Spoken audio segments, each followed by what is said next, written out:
El Evangelio de San Lucas, capítulo 24, en el versículo 1 hasta el 12, vamos a leerlo.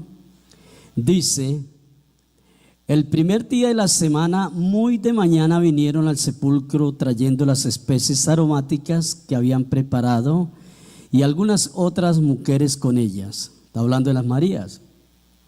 Y hallaron removida la piedra del sepulcro, y entrando no hallaron el cuerpo del Señor Jesús. Aconteció que estando ellas perplejas por esto, y aquí se pararon junto a ellas dos varones con vestiduras resplandecientes. Y como tuvieron temor y bajaron el rostro a tierra, les dijeron: ¿por qué buscáis entre los muertos al que vive? No está aquí, sino que ha resucitado. Acordaos de lo que os habló cuando aún estaba en Galilea, diciendo: es necesario que el Hijo del Hombre sea entregado en manos de hombres pecadores y que sea crucificado y resucite al tercer día. Entonces ellas se acordaron de sus palabras y, volviendo al sepulcro, dieron nuevas de todas estas cosas a los 11 y a todos los demás. Eran María Magdalena y Juana y María, madre de Jacobo, y las demás con ellas, quienes dijeron estas cosas a los apóstoles. Versículo 11, póngale cuidado. Mas a ellos les parecían que locura las palabras de ella, y no las creían. Pero levantándose Pedro, corrió al sepulcro, y cuando miró dentro, vio los lienzos solos, y se fue a casa maravillándose de lo que había sucedido. Amén. Por eso le he titulado a este tema: locura, la verdadera resurrección.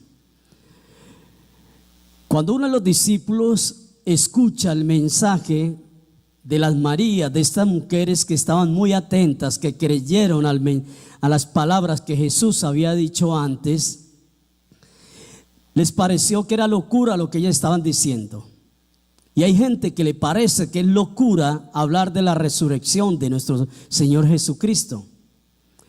Pero ellas, muy convencidas de que Jesús, como dice Juan 14:6, es la verdad, y que como Él es la verdad, dice la verdad, Jesús estaba hablando una verdad proféticamente que iba a suceder más adelante, que iba a ser apresado o prendido, iba a ser crucificado, iba a morir, iba a ser sepultado, pero que al tercer día iba a resucitar. Por eso estas mujeres, muy de mañana, dice la Biblia, se levantaron y se fueron para allí al sepulcro, porque creyeron las palabras que Jesús dijo un día. Y una vez que están allí, perplejas, asombradas, al ver que no encuentran el cuerpo de Jesús, ellas de inmediato vienen estos hombres de Dios, estos ángeles de Dios, y le dicen: no busquen al vivo entre los muertos. Por eso todos sabemos que Jesucristo no se quedó en la cruz, que Jesucristo no se quedó allá en el sepulcro, sino que Jesús está vivo, se levantó de los muertos y está vivo para que usted y yo estemos vivos también a través de su palabra. Jesús, hablando de la resurrección, antes de ir al sepulcro, un día tuvo un diálogo con María y con Marta.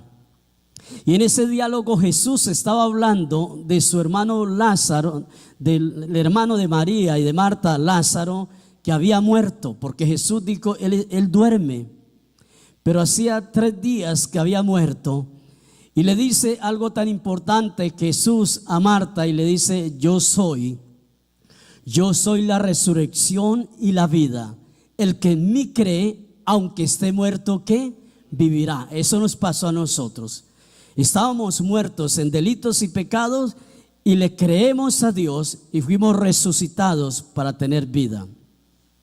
Jesús continúa el diálogo con Marta y le dice: todo aquel que vive, todo aquel que cree que yo he resucitado, que yo doy la vida eterna, pues tendrá la vida eterna. Y le dice: ¿usted sí cree esto? Le dice a María. Y María le dice: Señor, yo creo que tú eres el Hijo de Dios que ha venido a este mundo, a esta tierra. Jesús habla y confirma lo de la resurrección. Cuando yo empiezo a leer estos textos, cómo Jesús está preparando el corazón de sus discípulos, cómo Jesús está preparando el corazón de su pueblo, diciéndoles, hablándoles proféticamente y diciéndoles que yo soy la resurrección, es que yo soy la vida. Aunque estén muertos, si creen en mí, van a vivir. Eso es lo que Jesús dice. Jesús comienza a enseñar esto. Estuve mirando, la palabra resurrección significa volver a la vida que tenía antes. Ahora, la muerte y la resurrección de nuestro Señor Jesucristo marcaron la historia. En la parte teológica, dos sucesos demasiado importantes, muerte y resurrección de Jesucristo, en la teología marca una gran diferencia sobre otros sucesos. Entonces dice el apóstol Pablo, 1 Corintios capítulo 15, el apóstol Pablo escribió algo tan importante en 1 Corintios capítulo 15. En ese versículo 13, Pablo está diciendo lo siguiente: porque si no hay resurrección, está diciendo Pablo, si no hay resurrección de muertos, tampoco Cristo resucitó. Y si Cristo no resucitó, vana es entonces nuestra predicación y vana es también nuestra fe o vuestra fe. Y si somos hallados falsos testigos de Dios, porque hemos testificado de Dios que Él resucitó a Cristo, al cual no resucitó, si en verdad los muertos no resucitan. Entonces, porque si los muertos no resucitan, tampoco Cristo resucitó. Y si Cristo no resucitó, vuestra fe es vana y aún estáis en vuestros pecados. La Biblia dice que nosotros ya morimos al pecado, que ese viejo hombre fue sepultado, que esas cosas viejas ya pasaron y que nosotros somos nuevas criaturas en Cristo Jesús. Y Pablo está diciendo: si no hay resurrección de los muertos, se refiere a Jesús, entonces Cristo tampoco resucitó. Pero sabemos que Cristo ya resucitó hace más de 2000 años. Sabemos que Jesucristo nos ha resucitado a nosotros. Entonces me puse yo a pensar en algo tan importante, y es que cuando uno mira que en lo secular la Iglesia Católica está celebrando la resurrección, comencé yo a estudiar, a mirar qué significa para la religión o la Iglesia Católica la resurrección. ¿Qué significa para ellos? Porque uno dice, bueno, ellos la están celebrando continuamente. Y la iglesia cristiana tiene que saber o debe saber cuál es el significado para la Iglesia Católica de la resurrección. Dice, según ellos, según la basílica de ellos, dice que para quien no cree, dice esto: la resurrección de Jesucristo es totalmente admisible. Para el que no cree es totalmente admisible. ¿Qué quiere decir? Que merece o puede ser aceptada la resurrección para el que no cree en el catolicismo. Pero para el que cree es el coronamiento de la historia, es la confirmación, ponle cuidado, que la salvación del hombre no es una ilusión, sino una realidad. Eso es verdad. Ellos le están celebrando. Ellos creen que la resurrección no es una ilusión, sino una realidad, que la resurrección trae salvación, y nosotros lo creemos también. Nosotros sabemos que es verdad. Entonces ahí les dejo eso, y la victoria decisiva sobre todo mal y todo límite humano para el catolicismo significa la resurrección. Si usted mira o nos devolvemos un poco atrás, porque a mí siempre me ha llamado la atención, es ver la procesión que hay. El domingo pasado estaban celebrando el Domingo de Ramos, ¿sí? ¿Sí recuerda eso? Que el catolicismo celebraron el domingo de Ramos. Nosotros no traemos ramos, quizás hayan personas de apellido Ramos acá, pero no tiene nada que ver con esto. Pero para ellos, la Iglesia Católica, ¿qué significa esto? ¿Por qué les estoy diciendo esto? Porque nosotros nos sorprendemos, o quizás algunos juzgan por lo que ellos hacen y no tenemos ninguna autoridad para hacerlo. Pero ¿cuál es el significado para ellos de Domingo de Ramos? Dicen ellos, es aquel en que los cristianos conmemoran la entrada triunfal de Jesús de Nazaret en Jerusalén. ¿Usted cree que eso es cierto? Claro, así es.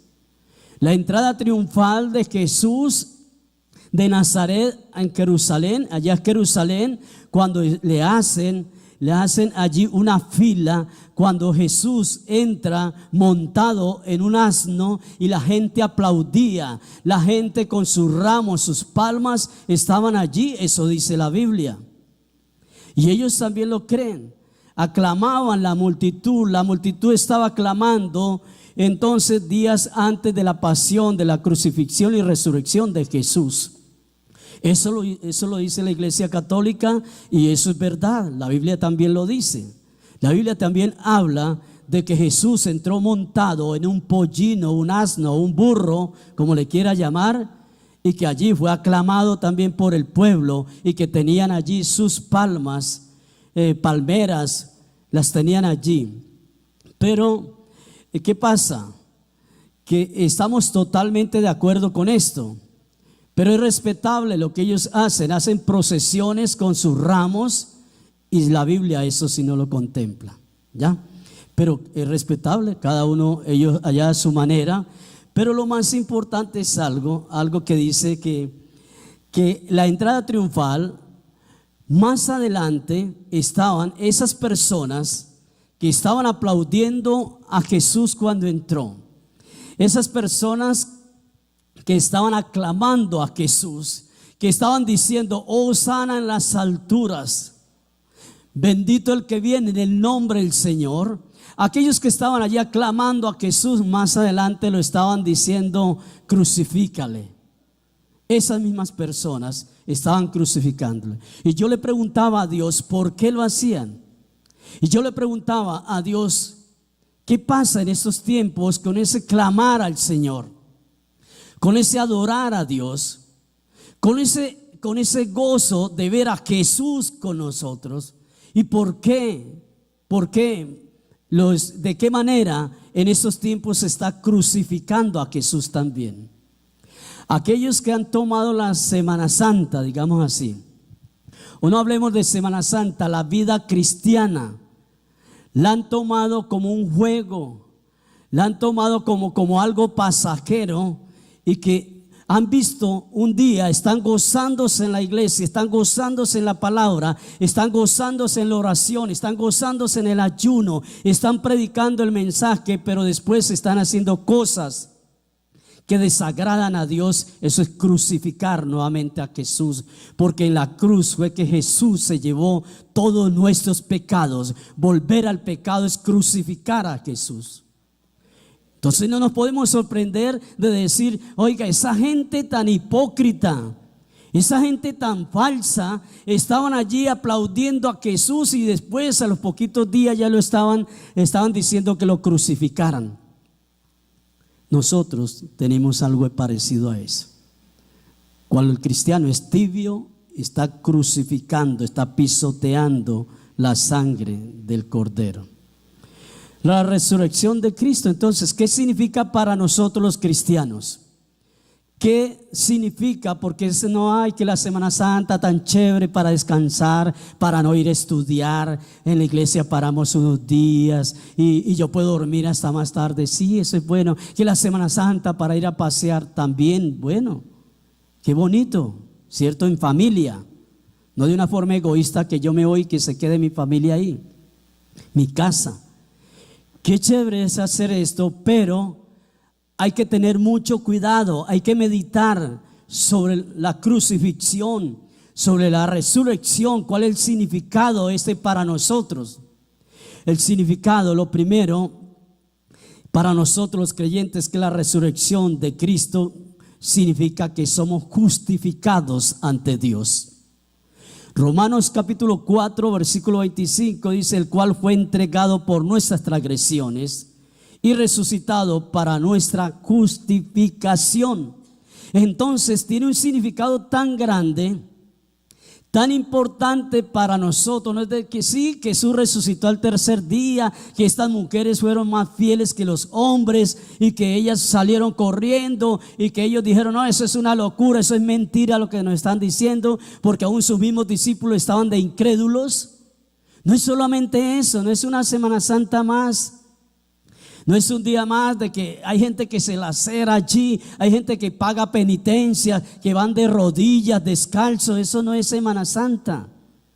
Eso no son días santos. Eso no es resurrección, que ahora muy felices Jesús resucitó. Él resucitó hace más de 2000 años. Mi pregunta es: ¿ya resucitó? ¿Lo dejamos resucitar en nuestro corazón? ¿Sí se ha dejado resucitar? Entonces, el significado es que somos justificados ante Dios. Porque el apóstol Pablo escribe que él fue entregado por nuestras transgresiones o pecados. Y una vez que fue entregado allí en la cruz, molido por nuestros pecados, entonces Él resucitó para que usted y yo fuésemos justificados delante del Señor. Podemos estar delante de Dios por la sangre preciosa del Cordero que nos limpió de todo pecado. Podemos entrar al lugar santísimo por la sangre preciosa del Cordero, porque somos justificados por su sangre. Pero ¿por qué lo hizo Jesús? ¿Por qué Jesús permitió esto allá en la cruz? A causa de nuestros pecados, la humanidad estaba separada de Cristo. Un día usted y yo estábamos separados de Jesucristo. Por eso caminar uno con el Señor es de suma responsabilidad. Caminar con el Señor no es un juego. Caminar con Dios es una responsabilidad muy grande en todo sentido. En lo que usted se ha comprometido con Dios, en lo que yo me he comprometido con Dios. Cuando a Dios haga promesas, no tardes en cumplirlas, porque Dios no se complace con aquellos que prometen y no cumplen. Eso dice la palabra. Señor, yo le prometo que voy a seguir llegando temprano. ¿Para qué? Si usted no cumple, se mete en un problema con Dios. Señor, yo le prometo que voy a seguir madrugando a orar. Si no madruga, no prometa nada. Señor, yo le prometo que le voy a servir, y no sirve. Entonces, ¿para qué se hace esto? El hombre estaba separado de Dios. El profeta Isaías capítulo 59 en el versículo 2 dice: nuestras iniquidades han hecho división entre nosotros y nuestro Dios, y nuestros pecados han hecho ocultar de nosotros su rostro para no oír. El profeta Isaías en ese capítulo 59 en el versículo 2 está diciendo que nuestras iniquidades, las iniquidades del pueblo, las iniquidades de la humanidad, hicieron una división entre Dios y el hombre. Había una división allí, y por eso dice que nuestros pecados aún hicieron ocultar de nosotros su rostro, y por eso no le podíamos oír. Cuando Jesús murió, dice la Biblia que el velo se rasgó, porque había un velo que no nos permitía tener esa comunión directa con el Padre. Pero cuando se rasga ese velo, Jesús coloca el puente, que es Él, para que usted y yo pudiésemos entrar directamente a hablar con nuestro Padre Celestial. Ya esa división que había ya cayó en el nombre de Jesús, porque Jesucristo en la cruz derribó esa división.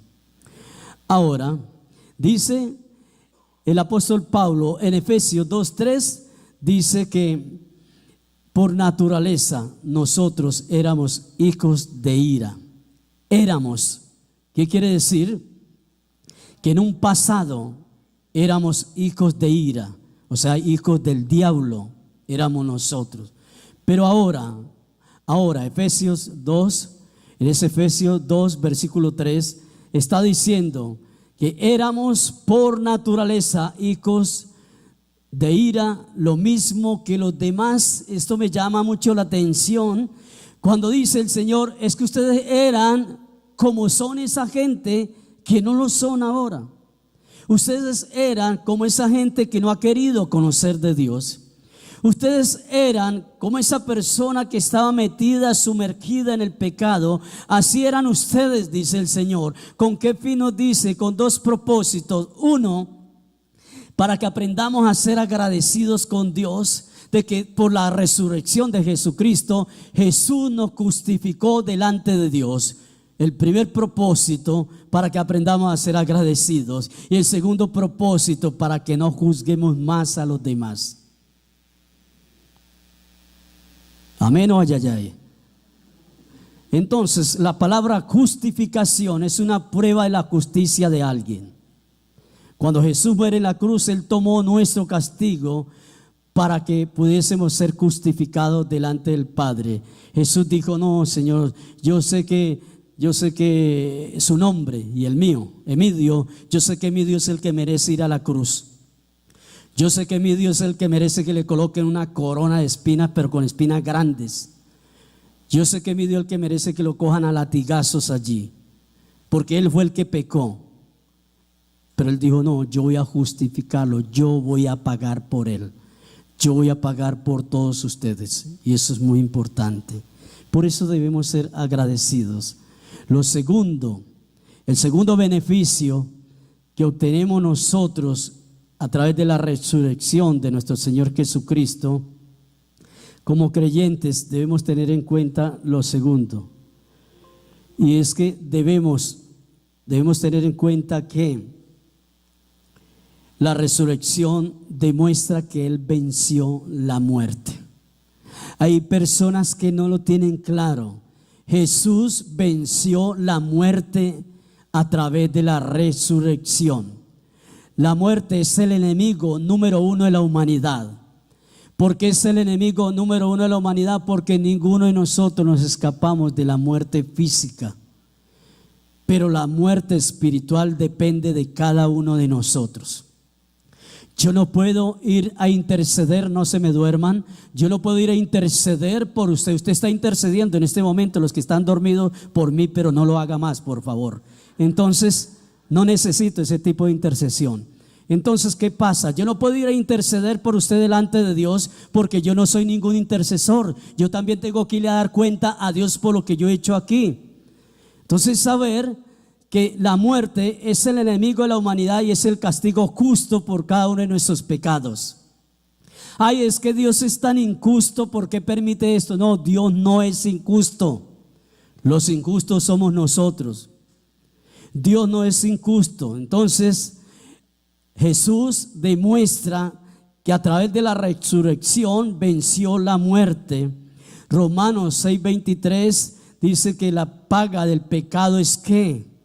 Muerte, mas la dádiva de Dios es ¿qué? Vida eterna.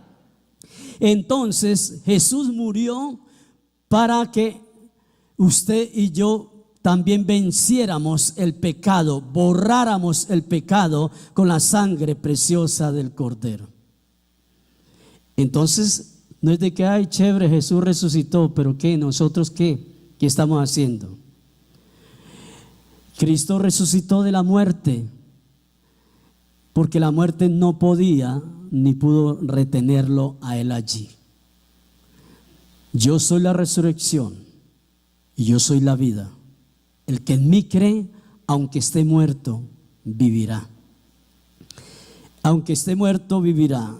Lo tercero, con lo que nos identificamos, o el valor que le debemos dar a la resurrección de Jesús, es que confirma la verdad de las Escrituras.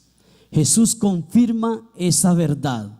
El profeta Isaías, en el capítulo 53, hay una confirmación de la verdad de las Escrituras a través de la resurrección de Él.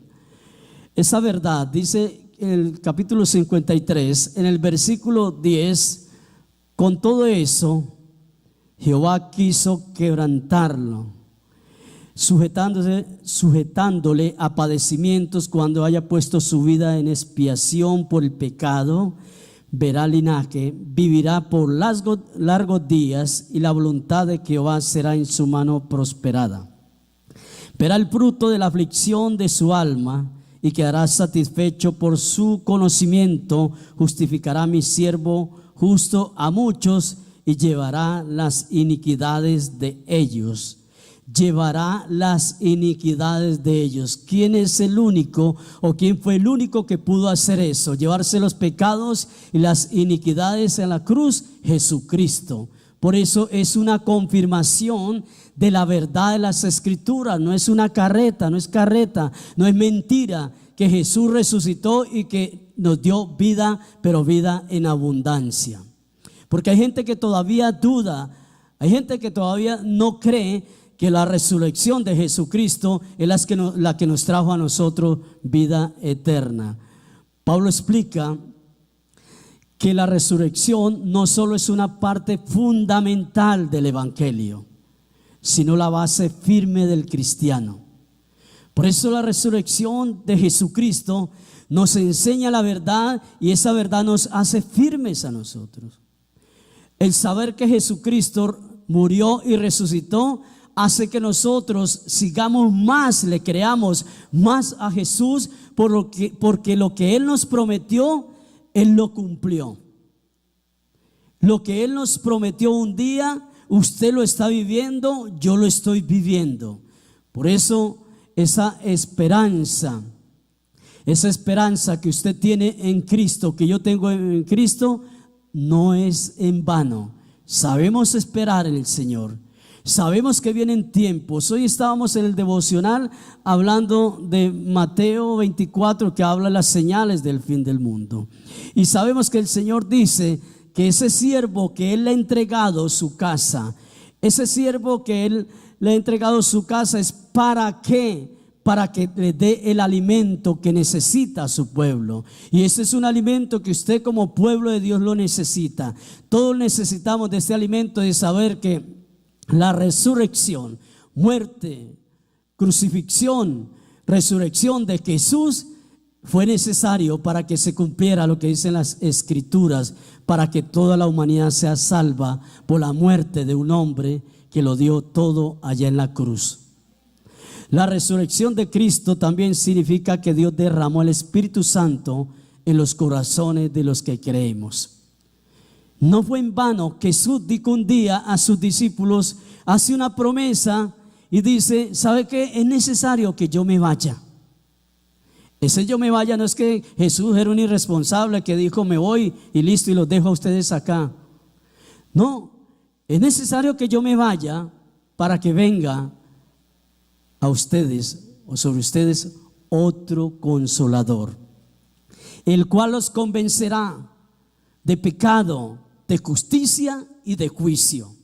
Pero era necesario que Jesús partiera para que viniera el Espíritu Santo a llenarnos a nosotros con su sabiduría, con su consuelo, con su dirección. Un día ya el profeta Joel escribe, inspirado por el Señor, en los postreros tiempos, Joel 2:28, en los postreros tiempos derramaré mi espíritu sobre toda carne. Y comienza a hablar de la profetización. Los jóvenes iban a profetizar, los ancianos iban a tener sueños. Y no es el sueño que algunos tienen acá, es sueño de Dios, es visión de Dios, son proyectos de Dios. Esos son los sueños que habla el profeta Joel. ¿Se ha cumplido o no se ha cumplido? Jesús hace una promesa de que iba a partir para que el Espíritu Santo viniera sobre ellos. Juan 16, 7 al 11, para que usted que toma apuntes. Pero el ministerio terrenal de Cristo continúa hoy a través de su pueblo. Ese ministerio que Jesús dejó, se lo dejó a usted también. No, eso es para el pastor que coge la plata, eso es para él. No, eso es para ustedes también.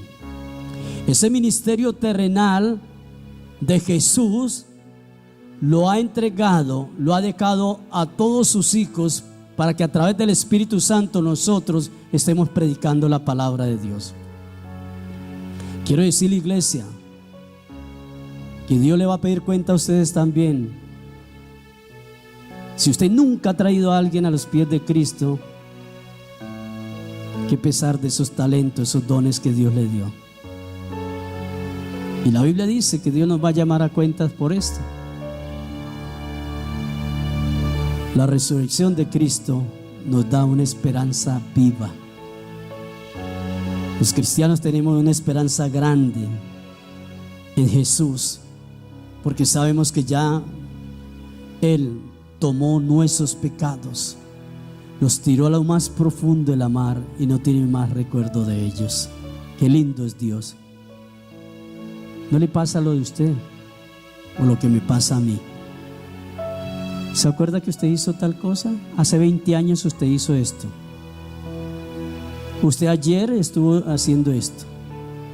Si usted se arrepintió, si yo me arrepentí, fui a Dios, no importa que haya sido lo peor en esta tierra, Dios ya nos perdonó y ya nos limpió y tomó sus pecados, mis pecados, y lo lanzó a lo más profundo de la mar, y a Dios no le importa eso. ¿Sabe a quién le importa? ¿A quién le interesa? Al diablo. Por eso usa personas para sacárnoslo nuevamente. Y ojo con eso. Cuando sacamos el pasado al presente de alguien para hacerle daño como un arma para defendernos, el diablo lo está usando a usted para eso, porque sabe que por ahí es donde más le duele. Si nos arrepentimos y nos apartamos del pecado y confesamos el pecado, Dios tiene misericordia de esto. Tenemos una herencia eterna que nadie nos la puede quitar. ¿Usted sí cree? Nadie puede quitarnos esa herencia eterna. El diablo no nos puede quitar la herencia eterna. Si uno se le entrega, le abre puertas, sí lo hace, porque le entregó, le dio la autoridad. El apóstol Pedro, en 1 Pedro capítulo 1 versículo 3 dice: bendito el Dios y Padre de nuestro Señor Jesucristo, que según su grande misericordia nos hizo renacer para una nueva esperanza viva por la resurrección de Jesucristo de los muertos. Hoy que el apóstol Pedro está diciendo: Dios es bendito. Dios es bendito porque por su misericordia tan grande nos hizo renacer. Nos hizo renacer para una esperanza viva por la resurrección de Jesucristo. Nos sacó de los muertos para ser salvos, para una herencia incorruptible reservada en los cielos para nosotros. Diga, para mí. Cuando usted va a viajar, hace una reserva, a usted le quitan ese puesto que usted reservó. Cuando usted va aquí y coge un bus y compra su tiquete y dice: yo quiero este de ventanilla, me gusta a mí, o me gusta más bien en el lado del pasillo, y usted puede subirse con su reserva allá, así sea la mujer más bonita o la mujer más fea o el señor, lo que sea. Qué pena, yo tengo reservado, este es mi puesto. Y si no se lo quieren dar, va usted allí y le habla a la persona, sea el conductor o a quien sea: mire, yo tengo este es mi puesto, y lo hacen levantar de ahí. ¿Sabe por qué? Porque usted ha reservado ese puesto. En el reino de los cielos, la resurrección nos da una esperanza viva de que tenemos la reserva allá en el cielo. ¿Quién nos va a quitar eso? Si nosotros no damos lugar para que nos lo robe el enemigo. La resurrección de Cristo Jesús significa que resucitó al igual que usted y yo resucitamos al igual que Él. Por eso esa vieja naturaleza ya murió. Ese viejo hombre ya murió. Somos unas nuevas criaturas creadas según Dios, dice el apóstol Pablo. No es que a mí me hizo así mi papá, así me hizo así mi mamá, es que así es mi papá, así es mi mamá, así son mis abuelos. ¿Qué importa? Nosotros somos nuevas criaturas en Cristo Jesús, según le plació a Dios hacernos. como dice Jeremías 18, una nueva vasija en las manos de Dios.